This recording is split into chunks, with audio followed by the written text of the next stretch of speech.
Un certain type de bactérie triple sa population toutes les 25 heures. Il y a 2000 bactéries au départ.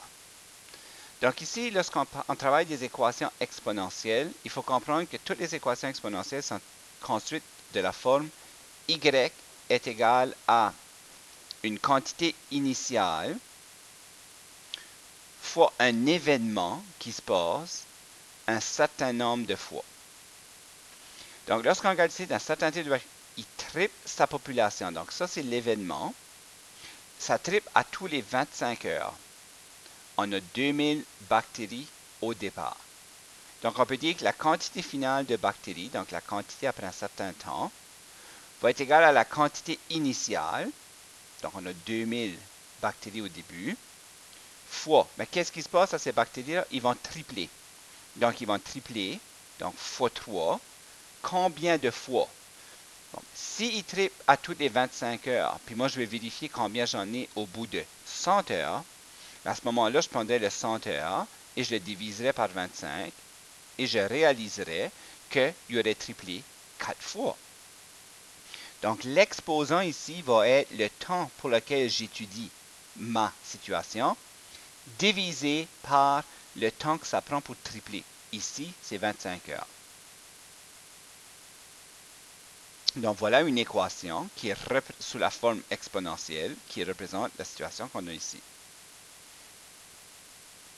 La question qu'on me pose après, c'est combien de bactéries va-t-il avoir dans 4 jours? Bon, mais si on parle de 4 jours, et ici mon unité c'est 25 heures parce que ça triple à tous les 25 heures, il va falloir trouver combien d'heures qu'il y a dans 4 jours.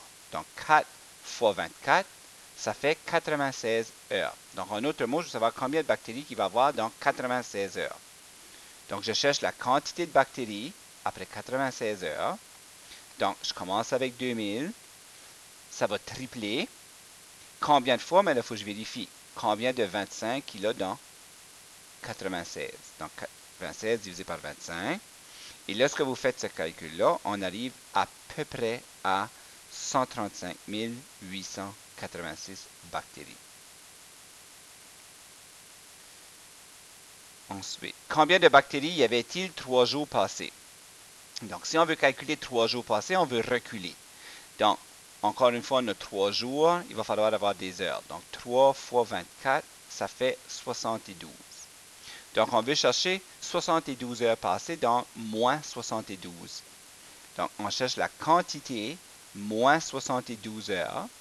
Donc, on avait commencé avec 2000. Ça triplait, mais je veux savoir en arrière. Donc, moins 72 sur 25. Et là, on calcule et on arrive à peu près à 84,5 bactéries. Ou, au lieu de mettre un temps négatif, on peut dire, ben, si on recule dans le temps, au lieu de multiplier par 3, on pourrait diviser par 3. Donc, la quantité après 72 heures va être égale à 2000. Mais si on recule dans le temps pour mettre un négatif, ben, il va falloir diviser par 3 au lieu de multiplier par 3. Puis là, on peut mettre 72 sur 25. Et si vous faites ce calcul-là, vous allez voir qu'on arrive à la même réponse. L'autre question, dans combien de temps y aura-t-il 1 458 000 bactéries? Donc, je connais ma quantité finale. Ma quantité initiale est toujours 2000. C'est une bactérie qui triple. Je ne connais pas le temps que ça a pris pour avoir le 1 458 000, c'est ça qu'on cherche.